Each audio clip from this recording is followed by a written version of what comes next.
Senhor Jesus Cristo. Hoje, neste vídeo, nós vamos aprender sobre qual o significado do sangue na saída do Egito. É isso mesmo. Qual que é o significado do sangue quando os hebreus vão sair do Egito? Por que que tinha que passar o sangue na porta antes da saída, na última praga? O meu nome é Diácono André, seja bem-vindo ao canal Palavra Revelada. Eu quero que você fique até o final desse vídeo, porque no final do vídeo eu vou te dar um brinde, ok? Eu quero que você preste muita atenção, que essa história, esses significados, a gente pode encontrar muitas riquezas neste texto bíblico, ok? Vamos para a tela do meu computador. Eu vou te mostrar os versículos bíblicos e também os significados, que está muito interessante esse estudo, ok? Vamos lá. Então, para a gente poder começar pela Bíblia, né? Vamos ver aqui, livro de Êxodo, capítulo de número 12, no verso de número 7. Antes de começar o estudo, eu quero te pedir, se inscreva no nosso canal, deixe o seu like, tá ok? E não esqueça de ativar o sininho para você receber novos vídeos, tá bom? O que está escrito lá? Vamos ver. Pegarão um pouco do sangue e passarão nos batentes dos lados e de cima da porta das casas aonde os animais vão ser comidos. A gente leu o versículo 7, vamos para o versículo 12. Naquela mesma noite, Deus está falando: passarei pelo Egito e matarei todos os primogênitos, tanto dos homens como dos animais, e executarei juízo sobre todos os deuses do Egito. Eu sou o Senhor. Então, a gente pode aprender sobre esse texto. Qual que é o motivo? O primeiro motivo é o que está escrito, não tem como fugir disso. Está escrito que quando Deus passasse, ele visse o sangue na porta, Deus ia poupar todo o primogênito dos hebreus, e no Egito ele não ia poupar nenhum primogênito, ok? Só que para a gente aprender um pouco mais e aprofundar na história bíblica, a gente vai lá no tempo dos faraós, nas construções das casas dos faraós. A gente pode aprender que nas construções das casas deles, eles nos umbrais das portas das casas dos faraós, dos egípcios, daqueles que moravam ali naquele local, era de costume construir os umbrais e escrever orações nos batentes das portas, no lado de fora.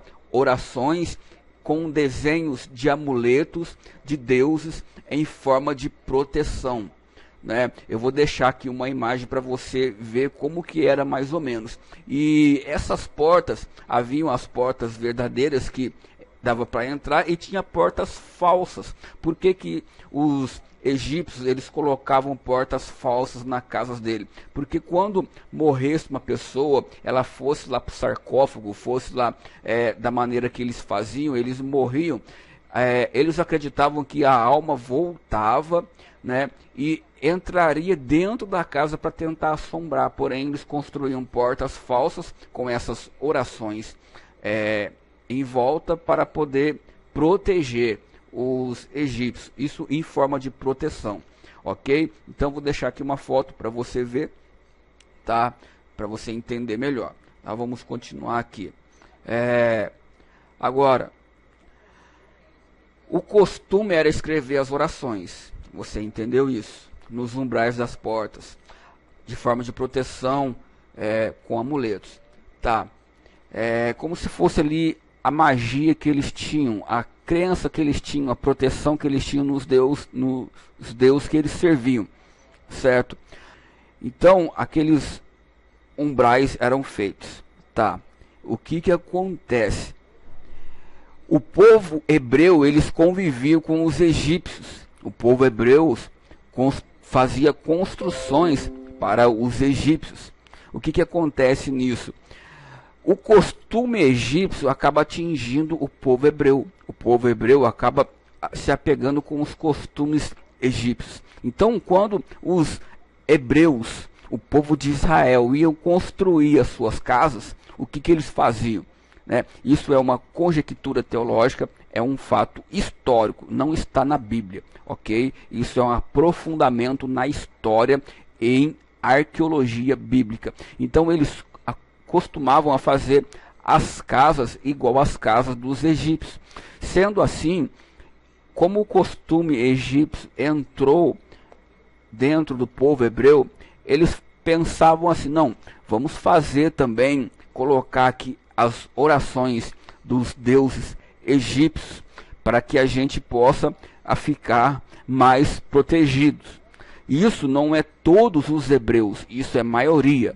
Alguns faziam isso, alguns ainda estavam voltados para Deus, alguns, maior parte deles, não. Então o que que acontece? Eles colocavam as orações e os amuletos, achando que estariam mais protegidos ainda com esses deuses, com essas orações nos umbrais da porta, porque quando chegasse para que eles fossem ser atormentados, eles iam ver nos umbrais das portas as orações de proteção e ele ia bater em retirada. Por quê? Porque, entre aspas, eles estavam protegidos. Acontece as 9 pragas do Egito. Essa é a 10ª. Olha só, para se ter uma saída do Egito, Deus ele tem que ter uma nova aliança com o seu povo, ok? O que que acontece nisso? Essa nova aliança, ela tem que vir de um arrependimento.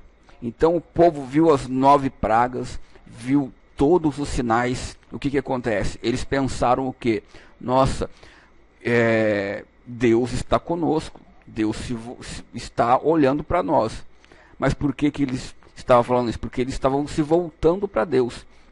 Então, Deus manda as 9 pragas, eles acreditam. O que acontece? Automaticamente, eles se arrependem. Arrependimento. Aí vai chegar a 10ª praga. Então, está na hora, Deus fala assim, está na hora de eu tirar o meu povo e levar eles para a terra de Canaã, passando pelo deserto, é claro. Mas o que acontece nisso? Para que eles possam sair de lá, eles têm que sair de lá renovado em uma nova aliança. Tem que fazer uma nova aliança com o povo, porque o povo se corrompeu por causa dos costumes egípcios. Então, há o arrependimento. Só que o arrependimento, depois do arrependimento, eles se arrependem, Deus precisa perdoar os pecados daquele povo.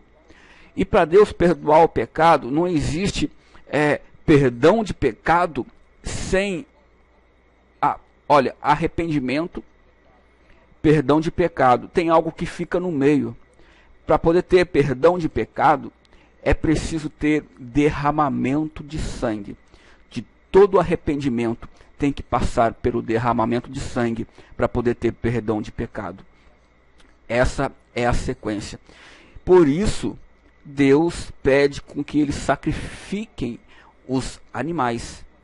Sacrificando o animal, está havendo perdão de pecado. Agora, por que passar no umbral da porta? Por quê? Porque o umbral da porta, de costumes antigos, por que eles construíam com as orações?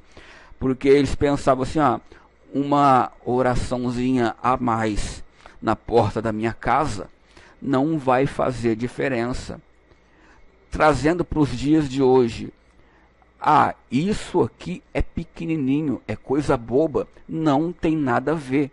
Costume dos ímpios, costume dos egípcios, que entra no meio do povo de Deus. Aí o povo de Deus pensa, isso aqui não tem nada a ver, então vamos fazer que não tem problema nenhum. A consequência vem depois. Aí Deus pede para poder cobrir, a gente aprende que Deus pede para cobrir essas orações com o sangue do Cordeiro. Essas orações são cobertas com o sangue do Cordeiro, o sangue do animal inocente. Vamos passar por cima o sangue. O que isso significa? Vamos cobrir todos os nossos pecados através do sangue do Cordeiro. Eles estão dizendo para Deus, eu estou deixando os costumes egípcios para poder viver uma nova vida. Versículo Hebreus, capítulo 12, 24, diz assim, veja bem, há Jesus mediador. Lembra que eu falei que tem 3 partes? O começo, o meio e o fim. O arrependimento, o perdão de pecado. Mas não tem perdão de pecado sem derramamento de sangue. A Jesus, mediador, significa o que está no meio. A Jesus, mediador de uma nova aliança. E ao sangue aspergido, que se expressa com mais veemência do que o sangue de Abel. Não existe perdão de pecado sem derramamento de sangue. Para que eu possa ser perdoado, eu preciso me arrepender. Para que eu possa ser perdoado, eu preciso ter o derramamento de sangue que aconteceu lá na cruz do Calvário por mim. Mas se eu não me arrepender, não adianta o sangue de Jesus derramado. E para isso, depois dessas duas coisas, eu sou perdoado com o sangue de Jesus. É feita uma nova aliança.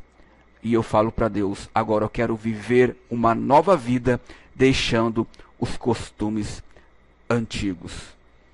Espero que você tenha gostado desse vídeo. Se você gostou, deixa o seu like, tá ok? Deixa o seu comentário, seu pensamento sobre esse estudo. E o que eu tinha prometido para você no final do vídeo é um curso online com uma videoaula gratuita da matéria da teologia que se chama Angelologia, a doutrina dos anjos, ok? Eu vou deixar o link aqui na descrição. É 1 hora de aula que foi gravada numa faculdade teológica. Estou te dando inteiramente grátis. É só clicar aqui no link que está aqui embaixo que você vai ter acesso a esse curso. Que Deus te abençoe, em nome de Jesus.